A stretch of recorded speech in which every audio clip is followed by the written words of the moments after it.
Hi, journalists. I'm Tony Carnes, your host for Journey Through NYC Religions Television. Summer's coming up, and I suspect that you're going different places, going on tours, but I suspect you've never thought about, well, how about if I do a religious tour, a spiritual tour, a tour that emphasizes those bits and pieces of the Spirit.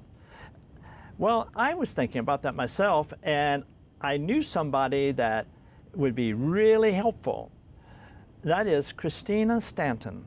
She's a longtime tour guide here in New York. She went through a spiritual experience during 9/11, and she does a 9/11 tour for a very wide variety of audiences. But there's churches around there, there's moments of spiritual reflection, and I thought maybe we talk to Christina about how we can get more out of our own tours. Christina, welcome to the program. Thanks for having me, Tony. Christina, that I know that you live nearby the 9/11 site, and you were in your apartment or a home when the towers got hit. Can you tell us about that morning? Because I've always been curious about that. Yes. So my husband and I lived 6 blocks away, and we lived just south of the Twin Towers, just south of the World Trade Center complex. And that morning I was still asleep. My husband was up and he was working on his computer when our building shook. And you know, we don't normally have earthquakes in New York City, so he knew something crazy had just happened. So he woke me up. We ran into our terrace. We had this lovely 300 square foot terrace, and there were flames coming out of either side of the North Tower. So we just assumed that somebody had snuck in a bomb, and we didn't know, of course, what was going on. When all of a sudden, over our right-hand shoulders, came the second plane, came right over our heads, came right in front of us, turned a little bit, and went into the South Tower. And that started the craziness for us of evacuating, and then being evacuated off of the island of Manhattan, and then kind of finding our way back home ever since. So it hit the South Tower. The one that we saw was the plane hitting the South Tower, the second one. Were you afraid that first of all, it comes over you, and did it have that sort of odd buzz roar of a plane coming in close? No. It was so ear-splitting loud that it was absolutely like a thunderous roar. Yes. Oh. And you saw it hit. So not only did we see it hit, which was right in front of us, but we felt the impact because it actually blew us back into our apartment. We were so close that the shock waves of that plane hitting that building at the speed it was going, that literally I came to I was lying on my back in our living room. Oh, you're kidding. Yeah. But you had been watching from the porch, or you'd already retreated to the living room? No, so we were on our 300 square foot terrace, Yes. which faced north. Right. And so all this, we don't know if we were blown back or if we stumbled back, but all I know is I kind of came to my senses on the floor of our living room. Could you tell that it was United Airlines, or could you tell what kind of plane it was? No, or was it so quick that it was really quick. It was you know that the planes were trying to achieve the speed of sound. You might have heard of that. Those pilots were really? trying to drive it that fast. So I just remember the ear-splitting sound, saw it in front of us, and then boom, I'm back in our living room. And I woke up to my dog was literally jumping on my torso. He was scared, trying to wake me up. A little dog or a big dog? About a 40-pound overweight Boston Terrier. Oh, yeah. And I was remember. he scared? Oh, yes, totally scared. He saw it too. But I remember hearing Brian, my husband, say, do you want your shoes? I mean, he might have said a lot of other things, but that was just the first thing that kind of I understood what he was saying. Cinderella, do you want your shoes? You want your shoes? And I didn't even know why he was asking me that, but all I knew is I got up off on my feet and ran out the door and ran down the 24 flights. We were, so that's another thing. The second plane hit floors 78 to 86, and we were on the 24th floor. Above you.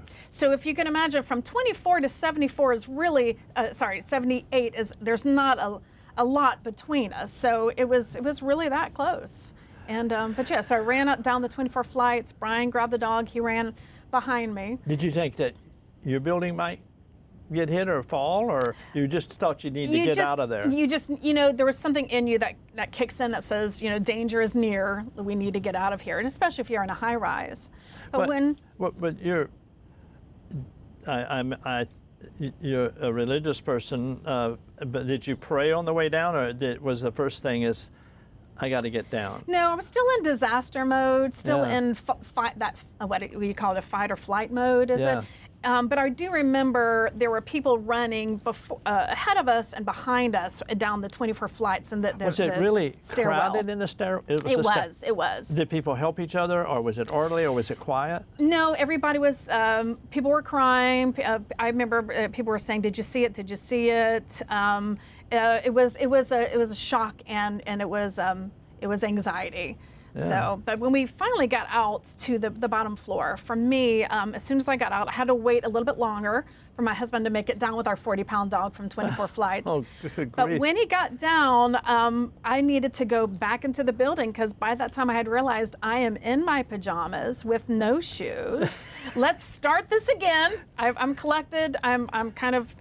I've collected myself, but even in that amount of time, they wouldn't let us back into our apartment because they were using the elevators for evacuation only. So you were standing around in your shoeless with pajamas? Right, with pajamas, which is, I've had nightmares about such things. Oh my God. So here I am on a Manhattan street. What was the color of the pajamas? Actually, it was one of those kind of like half cotton dresses. So it was revealing, and I just thought, oh my goodness.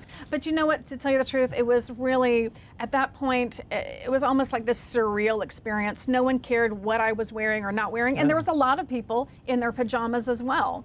So everybody was in different states of dress, and How it long was did just. you stay there or did they get you out? We didn't stay long because, again, you're still thinking of we need to get as far away from this danger as possible because we still felt very much in danger since we were so close. So we walked down to Battery Park.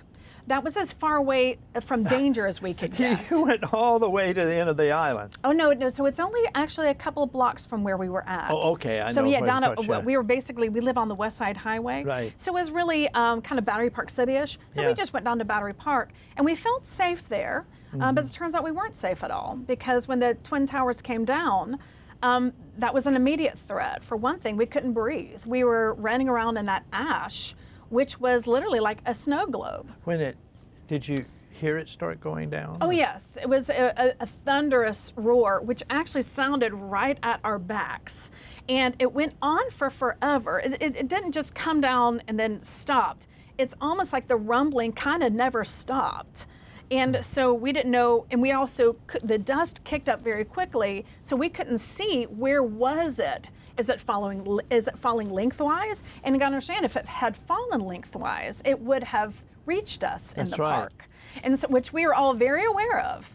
And so everybody was running and screaming because we all thought it was falling on us. I saw people leap into the Hudson, tried to swim to Governor's Island. That was actually a very common thing.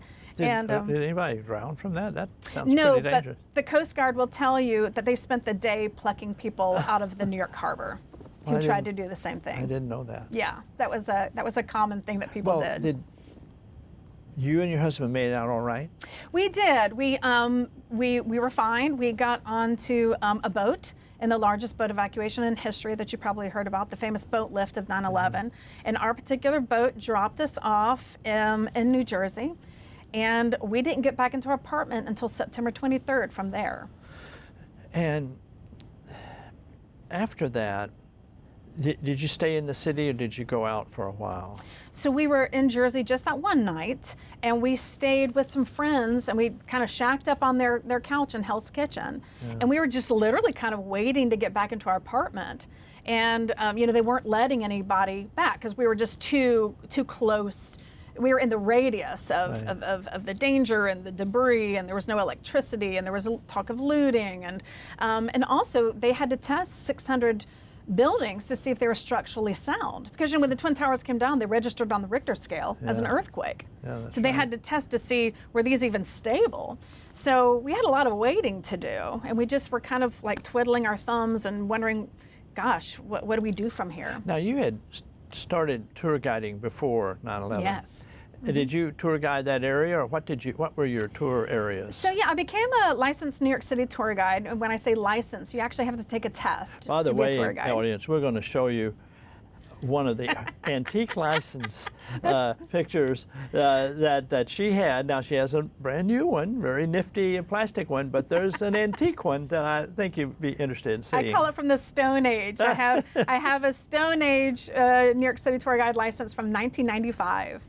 And I'm so glad I still have that thing. And what kind of tours did you do at that point? So, when you first get your license, you kind of go right into the double deckers. That's kind of like where you cut your teeth on being a tour guide. Right. So I was working for Gray Line at the time, and so I worked on the double deckers. Did you think any time during this 9/11 period afterwards, oh, we went right by there, or I was there, I wonder what's there now? Did you? So I did give walking tours of the World Trade Center complex for 6 years before the attack. So I knew it very, very well. I took thousands of people up to the observatory in the South Tower. So I knew it very well. Well, how did you feel about it? All that is gone. The towers were almost like my friends in a way. Yeah. I mean, apart from the almost 3,000 people who died, I simply love those buildings. I love that complex. It was a huge loss. So did this have a spiritual impact on you, this event? Absolutely, absolutely. Can you describe that? How Well, would you characterize that? I have to go back a little bit and say that I grew up Baptist, and I grew up in Tallahassee, Florida, and of course everybody I knew went to church as well as I. But I had that kind of common story that when I went away to college, I kind of felt like I'm busting out of everything I knew when I was growing up, and I'm going to forge my own way and make my own decisions. And one of them included not going to church. And I just kind of continued that when I moved to New York City in 1993, when I was 23. And I met my husband, who grew up Catholic, and he had kind of done the same. When he went to college, he was kind of making different choices away from the religion that he grew up in. So when we met and married, we were kind of blank slates when it came to what our belief system or church or what literally what we believed. And for me, I can say that I just kind of thought I'd figure it out later. I'll just figure this out later. I've got plenty of time. I got married at 30, and my husband's 34, and we're thinking we've got our whole futures. Those big decisions like religion and God, although that'll work itself out later. We've got fun to do. We've got mountains to climb. We have professional experiences mountains to climb professionally. So when 9/11 happened, I just realized, there isn't a lot of time, and also it just kind of rocked both of us to our core. We started suffering from PTSD immediately, and that was really hard to recover from. And so I had a friend who went to Redeemer Presbyterian, and she said, "Hey, our church is giving money to people like you." Because we were homeless at the time, kind of just, walking around in Salvation Army clothes and trying not to eat much, so we're not spending a lot of money. We didn't know if we were coming back to nothing, meaning that everything in our apartment had been broken. We didn't even know if we could get back into our apartment if they had declared the building unstable. So I said, "Michelle, I am fine. I don't need money from your church. I don't go to your church. I don't. What are they going to do? Are they going to? Do I have to sign up to go to your church in order to get this money? I'm confused. I don't like the sound of it." But she was like, "Nope, you need to go. It's for people like you." And I had to think about, what does that mean? People like me. There are people who died, and I'm not one of them. Don't the families need that more than I did? At any rate, we did go to Redeemer. We did get help with actually our vet bill because our dog was dying because of 9/11. And we had this hefty vet bill of all the things to be worried about. And I just was so impressed by how Redeemer handled that and how generous they were. We started going to church there, and it changed our lives. Well, then, let me cut to your tour experience afterwards. Yeah. How did that affect you doing the tours after that? Because you started doing 9/11 tours. Right. 9/11 site tours. How did that come about? What was going on? Honestly, with that? for a whole year, no one came to the city. Tourism was completely dead. Yeah. Because it was just, there was so much up in the air with air travel and everything. But after that 1 year, which was good, we had so much to deal with emotionally from PTSD and just finding our footing in the aftermath of that. That I remember specifically, I had my first tour in March 2003. And when we got down to ground zero, which is what they called it at the time, I couldn't say anything, and all I did was cry. And no one wants a crying tour guide. No one. I want a tour. And here, Christina. I was a bad tour guide. Like, I literally couldn't tour the site. I'd get choked up. I was upset. And it took me a while to be able to not just tour, because that was a whole thing. I had to, how do I even tour this site? It's not even what it used to be. But when I brought in my own experience of how we experienced 9/11, that took a few years more. So it was really a journey and a process to be able to not just to literally give out information, but to also get vulnerable enough to share. So at this point, 25 years later, so now I have information. I talk about our experience, but I also talk about how God literally met us in our darkest time. And that took a while. How do you, when you do a 9/11 tour, where do you start? That's a good question. I have, of course, being a tour guide, we all have our preferred ways that we introduce something or give out information. But my favorite is I like to gather my group and we go up to what's called Liberty Park. It's a 1-acre park. And it's actually the roof of a security building underneath. And it overlooks the World Trade Center complex and the memorial and the museum. And I find that it's such a great way to start, where I can give people information that's right there. But also from that vantage point, you can see our building of where we evacuated from. So I can give that experience right there in front of them. So here's where we were living, here's where it happened, and it's such a great tie-in. And what do you do next? Well, I give them I give them information, I talk about our personal story, and then we go into St. Nicholas Church, which is a wonderful place. There's a church on that roof. And it is, it's actually the recreation of a church that was demolished during 9/11. Right. So we go into the church, and the church St. Nicholas is on the roof of the... Yes, it is. Yes, it is. I didn't know that. It is. And it's a beautiful church, and it Yeah. just opened in December 2022. And they have murals inside that is dedicated to 9/11. So it's just another wonderful tie-in, but also it's just such a spiritual, outlet, because by the time I take the group in there, I'm a little, and I still cry on my tours, believe it or not. But Christina Stanton, the crying tour guide. Oh, that but could it's be manageable. And the miracles happen there. But people, I don't get ugly cry. I mean, just get a little weepy usually. Yeah. But by the time we get into that church, it's just this kind of wonderful rush, and to remind us that, gosh, thank you, Lord, that I'm still here, and thank you, Lord, for your presence, at all times. Thank you for your sovereignty, and it's just a wonderful place to be. It's a lovely. Mm-hmm. I'm just so glad when they opened it, because, in fact, I talk about crying. I cried when they opened it because we had been waiting so long for them to open that church, and it's a wonderful addition to the tour. And it's so beautiful inside, and the murals dedicated to 9/11 are so meaningful and touching. I just can't recommend it enough. Well, it's another story, but the several groups who said that religion did not deserve to be at the 9/11 site, and they wanted to stop the church from building. Yeah. Well, that's hard, because religion was always there. The church was always there. But that was, they went to court, and there's a rather odd sort of secularist framing, and they lost it, which shows you something was changing in the city, because they'd lost that battle, although it's they had a weak ground. But you're bringing there people at 9/11.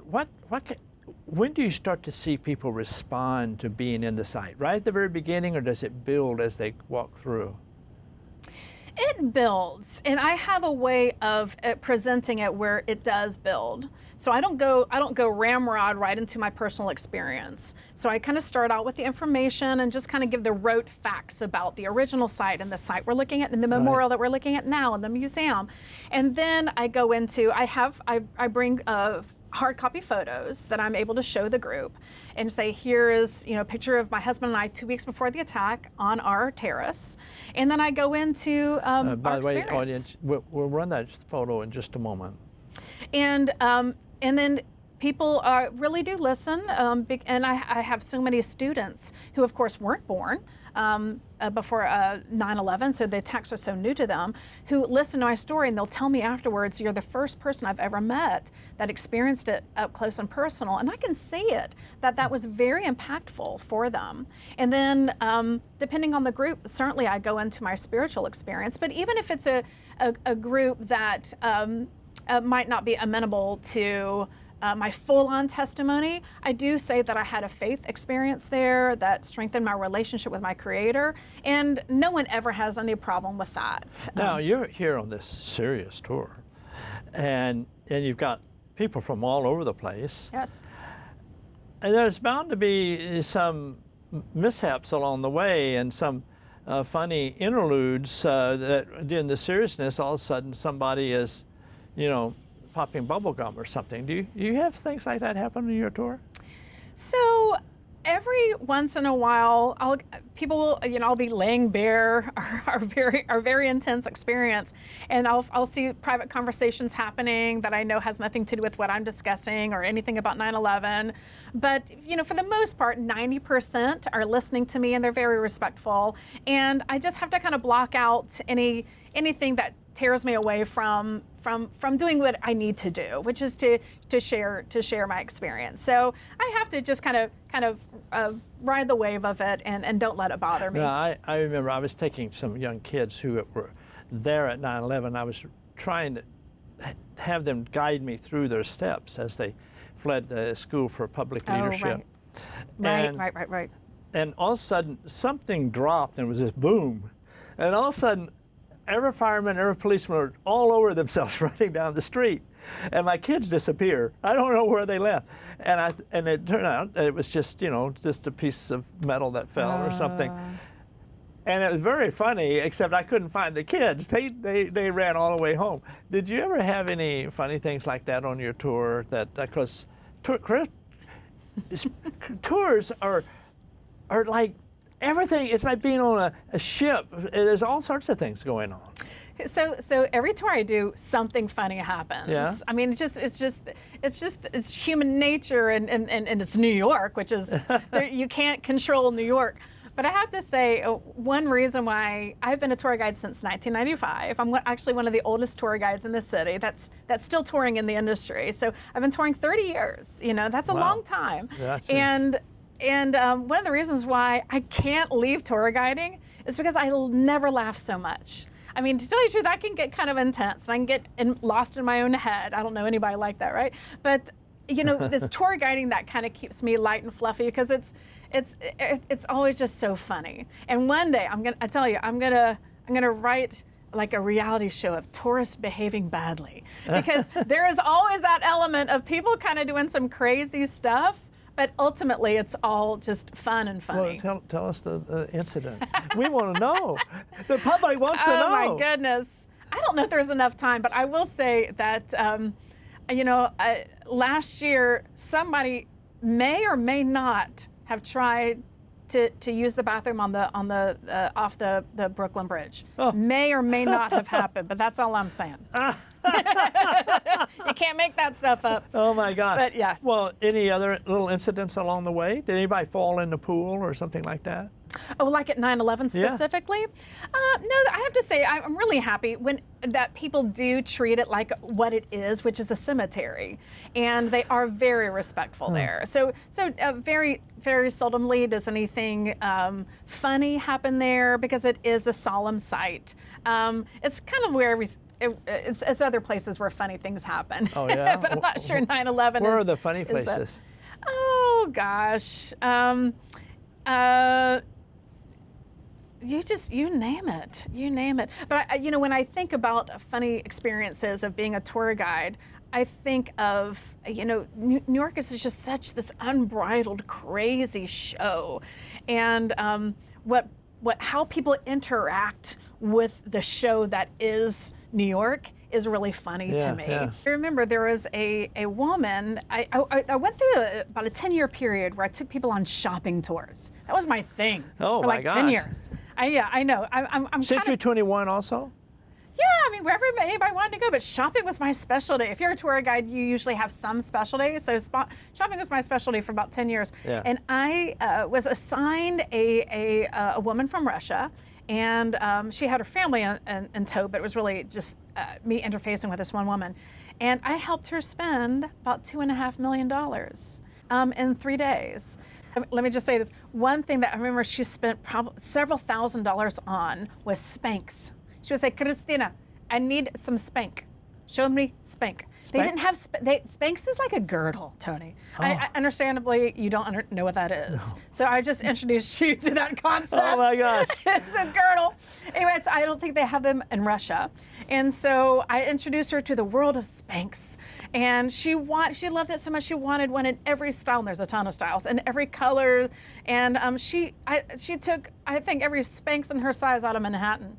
And I helped her buy that, and that was very... Something that happened for me is that a Japanese NHK, Nippon Television, wanted me to go down through the tombstones at St. Paul's. Is it for the tombstones, Trinity or at St. Paul's? Well, there's a catacombs in Trinity Church. No, the upstairs, behind St. Paul's is a tomb. Well, look, we'll come back to that. We'll come back to our haunted tour Sounds like you need to write a book too. Okay, journeyers, we've gone from serious to walking You among asked, Tony. the tombstones, and now Spanx. Tiptoeing through the tombstones. I did not know that we were going to end this way. Audience, in the meantime, you can buy our book on 9/11. What's the name of the book on 9/11? Out of the Shadows of 9/11. Yeah. You know, I'm really glad you can make it with us today. I got so much of things I want to talk to you about, which means we want to have you back on the program. I would love to be back. And then I'll tell you, I'll have a whole list of funny tour guiding things, and we'll just laugh the whole time. Thank you, Christina. Audience, I'm Tony Carnes, your host for A Journey Through NYC Religions. Take care. Bye.